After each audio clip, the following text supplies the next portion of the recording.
Berikut ini adalah video dari aksi nyata modul 3.1 pengambilan keputusan sebagai pemimpin pembelajaran. Selamat menyaksikan.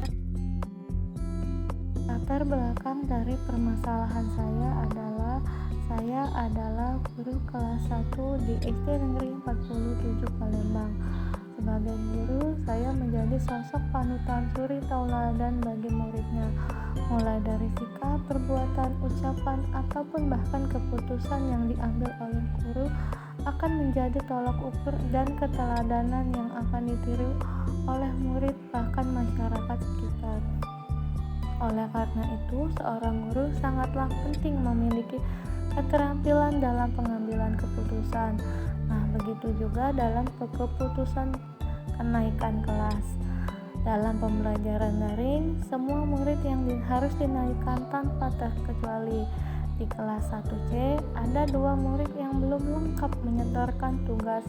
Begitu juga dengan membaca dan menulis. Mereka belum lancar. Sudah beberapa kali murid tersebut dipanggil ke sekolah, tetapi tidak juga datang. Setelah saya beritahu bahwa saya akan menguji mereka, mereka pun datang, dan saya pun melakukan pendekatan persuasif kepada mereka.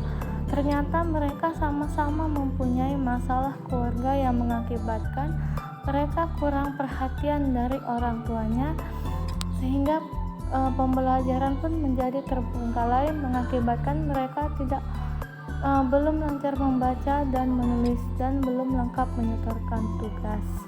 Berikut adalah 9 tahapan dalam pengambilan keputusan. Yang pertama, nilai yang bertentangan dalam studi kasus tersebut adalah nilai keadilan dan rasa kasihan atau IBA. Kemudian, siapa yang terlibat dalam situasi tersebut? Murid, orang tua, guru, rekan sejawat, dan kepala sekolah. Kemudian, fakta-fakta yang relevan dengan situasi tersebut adalah dalam pembelajaran daring, semua murid harus dinaikkan walaupun murid tersebut belum tuntas dalam mengumpulkan tugas. Kemudian, murid tersebut ternyata mempunyai masalah keluarga sehingga kurangnya mendapat perhatian dari keluarganya. Kemudian, mari kita melakukan pengujian benar atau salah terhadap situasi tersebut. Yang A, apakah ada aspek pelanggaran hukum dalam situasi tersebut? Uji legal tidak ada.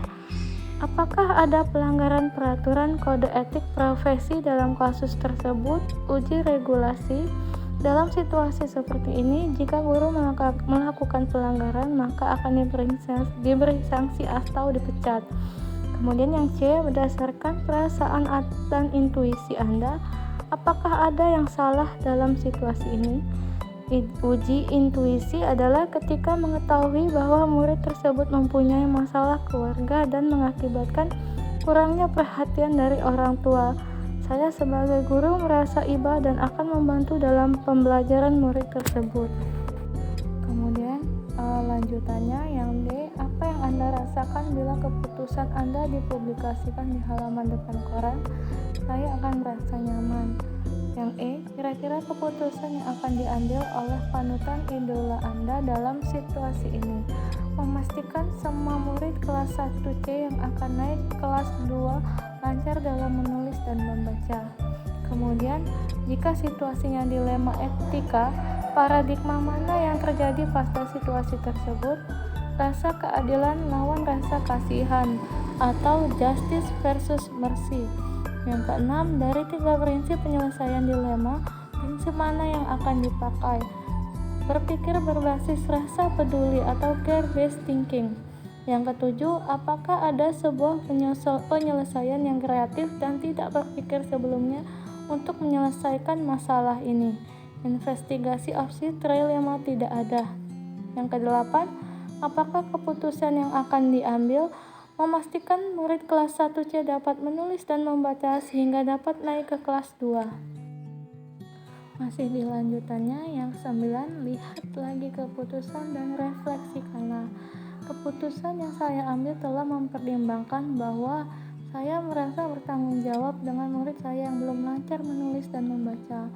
Kemudian paradigma yang digunakan dalam studi kasus ini adalah rasa keadilan lawan rasa kasihan atau justice versus mercy.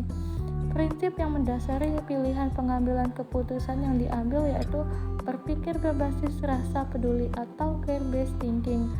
Kemudian tahapan pengambilan dan pengujian terhadap pilihan telah tepat karena telah memenuhi 9 kriteria.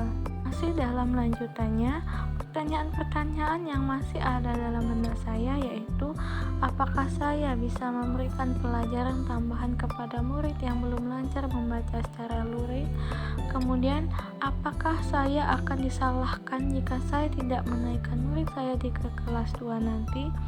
Nah, keputusan yang saya ambil sudah tepat karena berdasarkan pada prinsip rasa peduli dan saya sebagai guru bertanggung jawab dan memberikan perhatian atas murid saya yang belum lancar membaca dan menulis. Berikut ini adalah dokumentasi tentang kegiatan praktisi yang saya lakukan tentang pengambilan keputusan sebagai pemimpin pembelajaran. Di sini kami mengadakan sosialisasi dan saling berdiskusi dengan sesama rekan sejawat yang berbeda rombel. Selanjutnya pada dokumentasi kedua, saya melakukan coaching dengan guru senior sesama rombel tentang permasalahan yang saya hadapi. Nah, setelah saya mendapat pencerahan dan solusi, saya kemudian berkomunikasi dengan kepala sekolah tentang program kegiatan yang akan kami lakukan bersama rekan sejawat saya sesama rombel, yaitu membentuk komunitas belajar membaca dan menulis bagi siswa yang belum belajar membaca dan menulis. Nah, yang foto ketiga adalah saya melakukan kegiatan pengajaran bagi siswa yang belum lancar membaca dan menulis. Setelah saya mempelajari dan melakukan aksi nyata pada modul 3.1 yaitu pengambilan keputusan sebagai pemimpin pembelajaran, saya dapat merefleksikan bahwa saya menyadari dalam kesehariannya guru selalu dihadapkan pada pengambilan keputusan yang tepat. Oleh karena itu, guru memerlukan keterampilan dalam pengambilan keputusan dengan menggunakan 4 paradigma, 3 prinsip, dan 9 langkah pengambilan keputusan.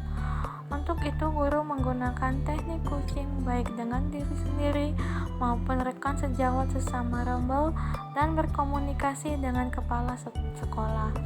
Setelah kepala sekolah menyetujui, saya akan membuat komunitas belajar berkolaborasi dengan rekan sejawat sesama rombel. Dan setelah saya melakukan serangkaian kegiatan dalam pengambilan keputusan ini, saya merasa lebih tenang, lega, dan optimis bahwa program komunitas belajar ini akan berjalan dengan baik. Dan dalam pengambilan keputusan ini perlu adanya kerjasama dengan orang tua murid, rekan sejawat, dan kepala sekolah. Demikianlah video saya tentang pengambilan keputusan sebagai pemimpin pembelajaran kali ini. Semoga bermanfaat. Wassalamualaikum warahmatullahi wabarakatuh. Salam bahagia.